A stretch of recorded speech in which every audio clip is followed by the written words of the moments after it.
사무엘하 12장. 무덤까지 가지고 갈 줄 알았느냐? 임금님이 바로 그 사람입니다.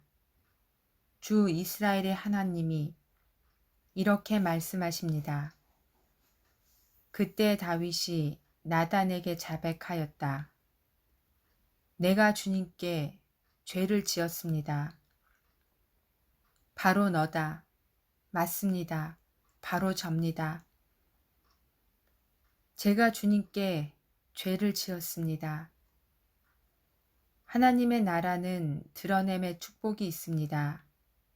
그러나 사단의 나라는 은폐의 저주가 있습니다. 영적 지도자의 삶은 유리알처럼 투명해야 합니다. 이것이 하나님의 시험의 목적입니다. 왜냐하면 하나님 나라의 속성은 드러냄이기 때문입니다. 매일 아침마다 시험하시는 욥기 7장 18절. 하나님 나라의 속성이 드러냄이기 때문입니다. 벌거 벗기기 때문입니다. 드러나져야 투명해집니다. 이것이 하나님 마음입니다. 드러냄으로 인해 씻기워지고 씻기워짐으로 인해 투명해지기 때문입니다. 유리알처럼 투명해야 유리알 속에 하나님이 하시는 일이 온 세상에 밝히 드러나고 보여주기 때문입니다. 하나님의 영광이 우리의 삶으로, 영적 지도자의 삶으로, 그 투명함으로 하나님이 하시는 일이 온 세상의 빛과 소금으로 보여지기 때문입니다. 그러나 은폐는 사단 나라의 속성이기 때문입니다. 은폐, 감추는 것의 끝은 결국은 어두움을 통해 부패하기 마련입니다. 하나님이 하시는 일이 어둠 속에 감추어져 우리의 영이 부패하여 썩어져 버리게 하는 것이, 드러나지 못하게 하는 것이 사단의 목적입니다. 하나님 나라와 의가 감추어지게 하는 것, 드러나지 못하게 하는 것이 사단의 목적입니다. 하나님 나라와 의가 감추어지게 하는 것, 드러나지 못하게 하는 것, 결국은 그 속에서 썩어버리게 만들어 버리는 것이 사단의 목적입니다. 즉, 우리의 삶이 유리알처럼 투명할 때 감추려고 애쓰는 어둠의 세상, 사단의 공중 권세, 세속의 세상이 이 속에서 빛이 된다는 것입니다. 이 빛을 위해 하나님은 영적 지도자, 즉 저와 여러분을 일상 속에서 매일 아침마다 시험하며 훈련하시는 것입니다. 믿습니까? 오늘 사무엘하 12장 말씀 속에 우리를 던져 놓으시고 하나님이 묻습니다. 무덤까지, 내가 무덤까지 가지고 갈 줄 알았느냐? 보십시다. 다윗과 나단, 예언자 나단의 은밀한 대화를 듣고 하나님께서 아침마다 시험하시는 하나님이, 아침마다 찾아오셔서 훈계하시는 하나님이 우리에게 무엇을 말씀하시는지 준비됐습니까? 기억나십니까? 바로 이전 사건 기억나십니까? 그렇게 하나님과 소통하며 하나님의 사람으로, 영적 지도자로 하나님이 오랜 시간 훈련을 하고 고난과 고통과 좌절과 두려움 앞에 이리저리 사람을 의지하다가 사람에게 속아 이리저리 방랑자, 미친 사람처럼 흉내까지 내어가며 목숨을 구걸하며 살아가던 다윗. 하나님의 그에게 어느 시간, 어느 날, 어느 때, 어느 장소에 축복을 합니다. 많은 것을 다시 되돌려주고 다윗과 깊은 소통을 해가며 나라를 이스라엘 왕국을 기름 부어 왕을 세운 다윗. 하나님의 계시대로 하나님이 다윗을 축복하고 온 세상의 재물과 사람과 환경을 열어 축복하여 다윗이 승승장구하던 그때 갑자기 다윗이 평안해지는 그 순간 봄날 다윗은 있어야 할 자리에 있지 않은 영적인 게으름이 찾아옵니다. 육체의 게으름, 전쟁에 나가는 것이 이제 귀찮아지고 그러지 않아도 다 축복을 하고 많은 것을 가졌고 눈으로 봐도 태평성대, 몸으로 느껴도 태평성대. 이때쯤이야 이제 한숨을 좀 돌리자 하는 그 순간 육체의 게으름이 찾아오고 영적인 게으름으로 들어가는 순간 눈에 보여지는 한 여인. 그 여인의 나체가 다윗 속에 숨어있는 음욕, 육초의 정욕이 갑자기 불일 듯이 다시 솟구쳐 올라옵니다. 그 옥상, 그 자리에 가 있을 다윗이 아니었습니다. 치열하게 싸워야 하는 전쟁터로 당연히 왕이면 나갔어야 할 그 자리에 갔어야 하는 다윗이 육체의 게으름이 발동하여 영적인 게으름이 사단에게 그 갈고리를 채워 옥상으로 끌려 올라가 엄청난 사고를 치고만 것입니다. 남의 여인, 충신의 여인을 취하고 임신을 하고 거짓으로 은폐하게 하고 은폐, 어둠 속으로 끌고 들어가서 급기야 은폐를 위해서 또 다른 은폐를 만들기 위해 살인을 하고 아무렇지 않게 그 죄가 덮어져 버린 순간 아이를 임신을 한 여인의 그 죄를 끌고 들어와 이제 감추어야 하는 그 순간 오늘 사무엘하 12장이 열렸습니다. 나단 선지자가 예언자가 예를 들어서 부자와 한 마리 어린 양 가지고 있는 가난한 사람의 예를 들어 다윗에게 말합니다. 그 당시에는 사람이 나그네가 누구든 나의 집을 찾아오면 대접을 해야 합니다.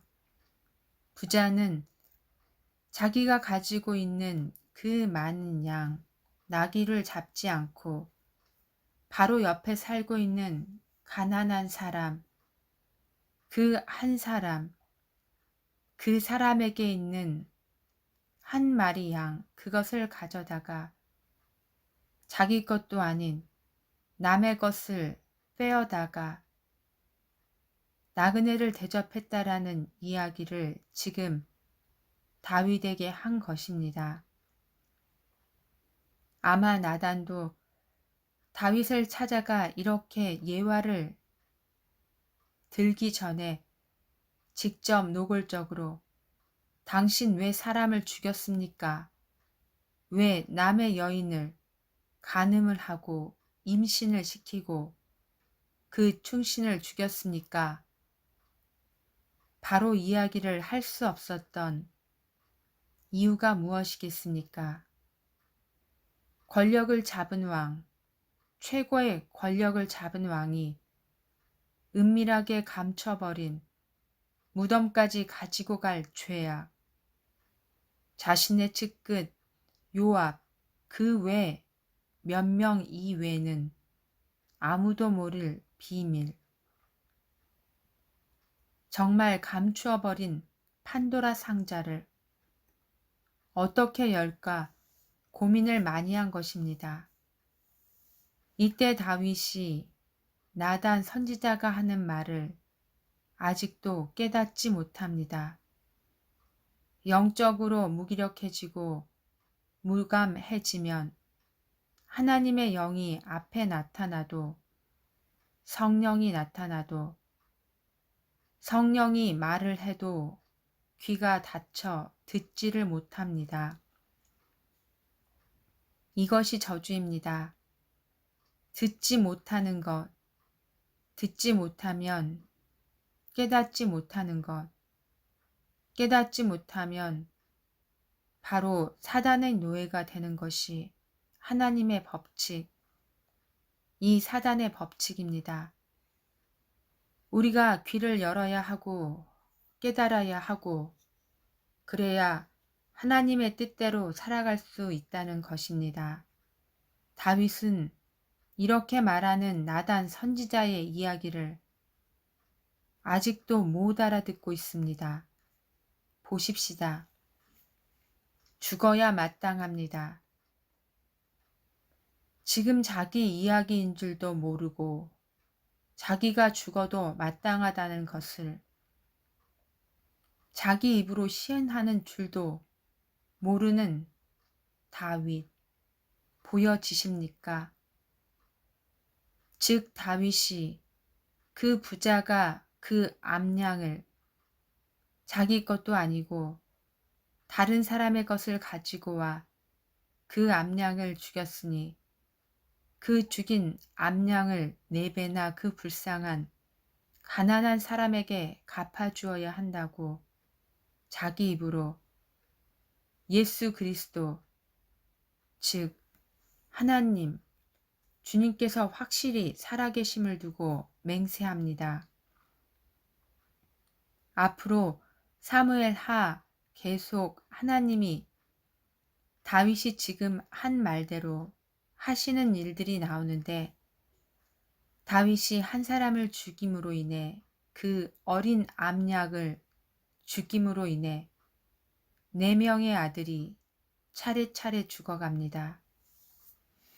이스라엘 법에는 지금 한 암양을 1개를 가지고 오면 훔치면 나중에 4배로 갚아주어야 하는 법이 있습니다. 다윗은 그 고통을, 고난을, 대가를 고스란히 살아가면서 고스란히 눈앞에서 보게 됩니다. 7절 나단이 다윗에게 말하였다. 임금님이 바로 그 사람입니다. 주 이스라엘 하나님이 이렇게 말씀하십니다. 내가 너에게 기름을 부어서 이스라엘의 왕으로 삼았고 너를 구원해 주었다. 가볍게 여기고 하나님을 업신 여기고 즉 말씀을 어겼다는 것. 방금 전 업신 여기는 것. 하나님을 무시하는 것이 얼마나 무서운 죄입니까? 지난 시간 나단, 방금 이 선지자는 다윗이 성전 건축을 하겠습니다. 하나님께 여쭈어 보십시오. 이렇게 했을 때 나단이 하나님의 음성을 듣고 다윗에게 말합니다. 하나님이 기뻐하십니다. 그러나 당신이 성전을 건축하지 못합니다. 그러나 당신의 자손에게 성전 건축을 하게 할 것입니다. 그리고 자손 대대로 축복을 받을 것입니다. 이렇게 하나님의 음성을 전해준 나단 선지자가 왜 당신을 성전 건축을 할 수 없습니다. 라고 말한 것입니까? 칼부림, 손에 피를 너무 많이 묻혔습니다. 나중에 다윗이 고백하는 시간이 있습니다. 하나님의 전은, 하나님의 성전은 누구에게 맡깁니까? 하나님의 영은 누구에게 거합니까? 나단은 참 힘들었을 것입니다. 얼마 전까지 축복의 메시지를 전해주고 또 지금은 같은 사람에게 너무나 끔찍한 저주의 메시지를 전하는 나단 선지자의 마음은 얼마나 힘들었겠습니까? 하나님의 마음입니다. 얼마나 고통스러웠겠습니까? 하나님 입에 한 입으로 하나님은 거짓을 약속을 지키시지 않는 분이신데 이렇게 말씀을 하셔야 하는 하나님의 심정이 여러분은 느껴지지 않습니까? 저는 느껴집니다. 나를 보며 하나님이 얼마나 안타까워할까? 이 광경을 보고 고개를 숙이지 않을 수 없습니다. 어제까지는 하나님의 영에 붙들려 하나님 일을 하여 하나님의 축복을 원없이 받다가 바로 오늘 사단의 노예가 되어 그 유혹을 물리치지 못하여 다시 하나님으로부터 저주의 메시지, 징계의 메시지를 들어야 하는 연약한 나의 모습을 보고 다윗이 이 사람의 그 순간의 절망이, 안타까움이 보입니다. 얼마나 끔찍한 일이 자식 앞에서 드러나는지 보게 될 것입니다. 다윗은 몰래 다른 사람의 아내를 취해 그 아내의 남편을 죽이고 몰래 그런 일을 하였지만 이것은 사단은 즉 은폐합니다. 그러나 이제 하나님은 다 드러내서 하나님이 하시는 일을 사람들 앞에 보이겠다는 것입니다. 13절 그때 다윗이 나단에게 자백하였다. 내가 주님께 죄를 지었습니다. 나단이 다윗에게 말하였다. 이제 정신을 차렸습니다. 조금 전까지 자신의 이야기가 아닌 양, 다른 사람의 이야기인 양 선포하고 그런 사람은 죽어야 마땅하고 훔친 양 한 마리에 4배 이상 갚아야 한다고 호언장담하며 큰 소리쳤던 다윗. 자백합니다. 내가 다윗이 주님께 죄를 지었습니다. 통해 자복합니다. 14절 그러나 임금님은 이번 일로 주님의 원수들에게 우리를 비방한 빌미를 주셨으므로 밧세바와 임금님 사이에 태어난 아들은 죽을 것입니다. 영적 지도자의 죄악은 하나님의 원수들에게 하나님 나라와 의를 비방할 수 있는 빌미를 준다는 것입니다. 우리의 하나의 실수가 하나님 나라, 하나님의 의, 하나님의 이름을 먹칠할 수 있다는 빌미를 제공한다는 것을 명심하여야 하겠습니다. 여러분, 우리 모습이 보이지 않습니까? 우리도 죄를 짓고 우리 뜻대로 하나님의 뜻을 이미 메시지를 전했음에도 간절히 기도하면 된다고, 금식하면 된다고, 처절하게 100일 기도, 100일 금식 기도, 천일 기도, 1000번째, 얼마나 많은 시간들을 하나님의 뜻과 그 뜻을 꺾기 위해 얼마나 노력을 합니까? 그러면 된다고, 그렇게 하면 하나님이 뜻이 바뀐다고, 누가 그럽디까? 누가 그런 어리석은 말을 하여 줍디까? 다윗도 방금 나단 선지자가 그 아이는 죽을 것이라고 말했는데 아이를 살리려고 하나님께 간절히 기도를 드리며 기도하였습니다. 하나님이 죽인다고 했는데 하나님께 간절히 기도를 드리며 금식하고 있습니다. 이제 다윗이 정신이 들었나 봅니다. 하나님의 뜻은 아무나 꺾을 수 없고 하나님의 뜻에 바로 순종하는 자세. 알겠습니다, 하나님. 하나님의 메시지가 무엇이었는지 이제 알겠습니다, 하나님. 고백하는 것입니다. 25절 예언자 나단을 보내셔서 주님께서 사랑하신다는 뜻으로 그의 이름을 여디디아라고 부르게 하셨다. 자, 지금 이 구절까지 나단과 다윗 이 두 사람의 은밀한 대화, 하나님의 메시지, 그 과정을 통해 우리가 무엇을 보았습니까? 여러분이 무엇을 깨달았습니까? 잠시 하나님께서 우리에게 이 사건을 통해 무덤까지 가지고 갈 줄 알았느냐? 은폐해서 될 줄 알았느냐? 드러나는 것이 축복이라는 것을 모르느냐? 진정한 회개가 무엇이냐? 무덤으로 들어갈 때까지 감추어지는 것이 감추어 놓고 입술로만 잘못했습니다. 이것이 회개라고 생각하느냐? 이것이 축복인 줄 아느냐? 드러내야 한다. 투명해져야 하기 때문이다.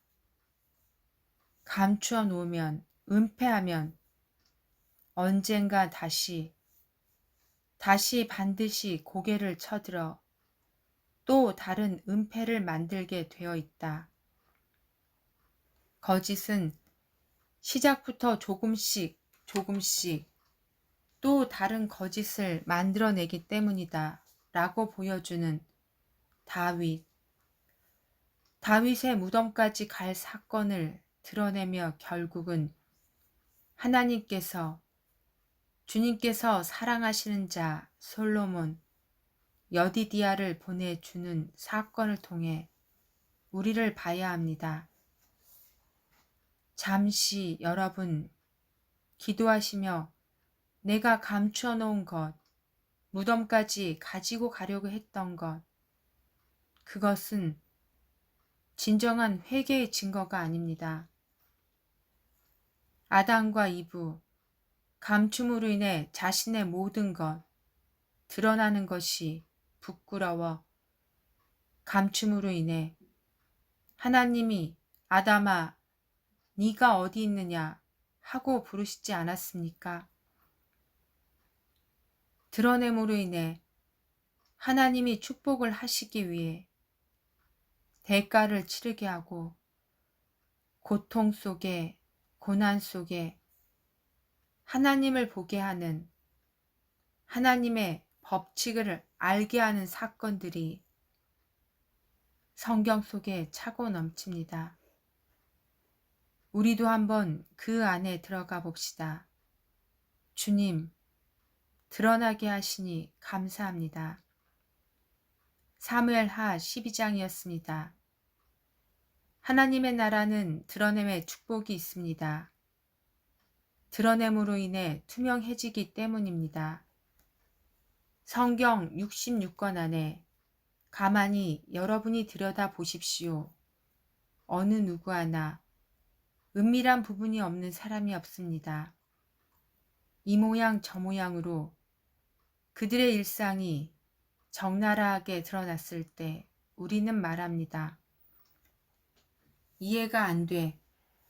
어떻게 저런 사람을, 어떻게 저런 여자를, 어떻게 시아버지와 동침한 여자아이 아이들이, 어떻게 술집 작부의 자손이, 어떻게 귀신 7마리 아닌 수백 마리 있는 여인이 제일 먼저 예수님을 만날 수 있을까? 어떻게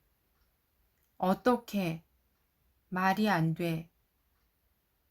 어떻게 자기 아내를 다른 사람에게 빼앗기지 않으려고 누이라고 이야기하고 거짓말을 하고 어떻게 저럴 수가 있을까?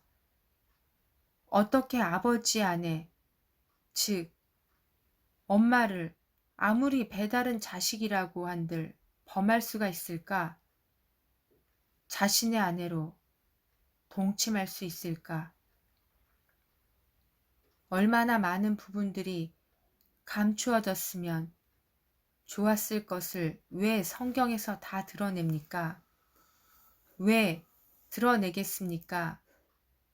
왜 하나님께서 하나님의 이름의 하나님이 축복한 이름 또는 하나님이 예언한 그 많은 사람들, 기름 부은 사람들, 축복을 하시고 나서 왜 말씀이 무한하게, 무색하게, 왜 말씀대로 안 되고 다 드러내십니까?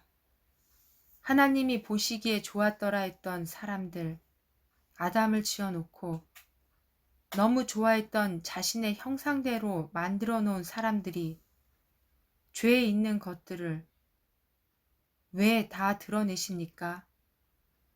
하나님이면 얼마든지 살짝 감추어버리고 지워버리고 우리들이 보지 못하게 아예 은폐해서 어딘가에 아예 묻어버려도 될 수 있는 하나님이 왜 다 드러내십니까? 생각해 보셨습니까? 여러분 안에 힐캠을 통해 여러분 안에 있는 것이 드러나고 있습니까? 축복입니다. 아무것도 나오지 않는 은폐, 은밀히 그 속에서 감추어 있는 것, 저주입니다. 무감각, 무기력, 축복인 줄 아십니까?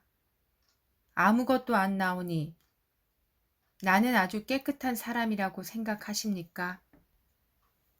하나님은 하나님 외에 그 어떤 것도 깨끗할 수 없다고, 죄인 아닌 자가 없다고 분명히 말씀하셨습니다. 그런데 아무것도 안 나옵니까? 아무 반응도 없습니까? 하나님 앞에 잘하고 있다고 믿어지십니까? 드러나지 않는 것입니다. 사단이 끝까지 속에서 숨어 있는 것입니다. 은폐, 저주입니다. 결국은 부패하여 썩게 만들어 영이 죽으면 육체가 서서히 병들게 되어 있는 사단의 계략이 숨어 있는 것임을 깨닫기 바랍니다. 다시 말합니다. 드러나고 있습니까? 무덤까지 가지고 갈 줄 알았는데 드러나고 있습니까? 축복입니다. 고통스럽고 그 대가 무섭고 끔찍하고 힘들지만 결국은 영원 구원, 결국은 영원의, 결국은 영생으로 이어지는 과정이니 축복입니다. 결국 죽고 지옥으로 가고 싶습니까? 아무 반응이 안 나온다고 좋아하십니까?